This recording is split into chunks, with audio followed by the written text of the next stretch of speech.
O Goberno de Ribeira critica que a Deputación non englobara os municipios de máis de 20.000 habitantes para os bonos Mercanavila. A alcaldesa solicitou que se teña en conta o comercio de Ribeira para non prexudicalo. A Deputación da Coruña anunciou no mes de outubro o inicio dos bonos Mercanavila, pensados para impulsar o comercio local dos municipios da provincia de menos de 20.000 habitantes. O prazo inicial para gastalo era ata hoxe, 20 de novembro, pero o ente provincial vende prolongalo ata o 3 de decembro pola alta demanda. Sen embargo, non todos os concellos están contentos con esta medida. San Pedro defendeu os intereses dos negocios do municipio despois de que Como alcaldesa creo que debo mostrar o rechazo ao que foi a campaña Mercanavila, unha campaña que, dende logo, creo que non foi nada acertada por parte da Deputación da Coruña, deixando fora ao que son os concellos de máis de 20.000 habitantes. Nesta provincia somos varios os concellos que estamos entre 20 e 50.000 habitantes. Creo que sempre lle pedimos ás deputacións, neste caso a Deputación da Coruña, que deben estar da man de todos os concellos, pero apoiando principalmente os de menos de 50.000 habitantes. Dende logo creo que é unha discriminación para o noso tecido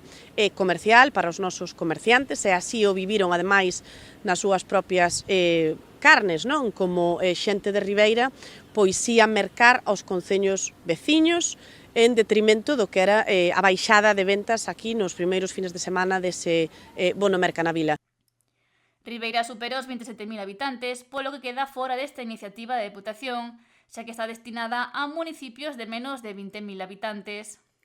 Os alcaldes, como son o de Boiro e Noia, pois, lóxicamente, defendendo tamén o seu comercio, piden que se prorrogue esa campaña, unha campaña que nós xa advertimos ante a Asociación de Empresarios que estábamos seguros de que non se iba a lograr gastar o que era pois toda esa dotación económica que habían posto a disposición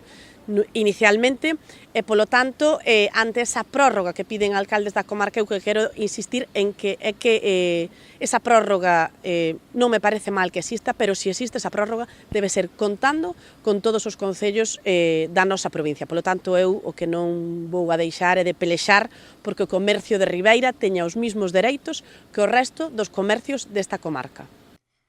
Petición que o Goberno local trasladou no día de onte e non tivo a resposta buscada por parte da Deputación, xa que anunciou a ampliación do programa Mercanavila ata o 3 de decembro para os establecementos de vilas e concellos de menos de 20.000 habitantes. Eu creo que, en certo modo, non é xusto que un veciño de Ribeira reciba na súa casa publicidade para ir a mercar pois, a Pobra, ou a Boiro, ou a Noia, ou a Porto do Son, mentres os nosos comerciantes pois non poden disfrutar de unha ventaxe, neste caso, que, dende logo, sabemos que está mobilizando a economía local dos concellos limítrofes e, polo tanto, nós tamén queremos que se mobilice a economía local do Concello de Ribeira. Creo que temos o mesmo dereito como Concello que o resto e, polo tanto, nos imos demandar por carta á Deputación da Coruña que se nos ten que ter en conta para vindeiras campañas. E, por suposto, que se esta campaña se prorroga para rematar pois todo ese saldo que todavía queda na campaña Mercanavila, deben contar tamén con concellos como nós.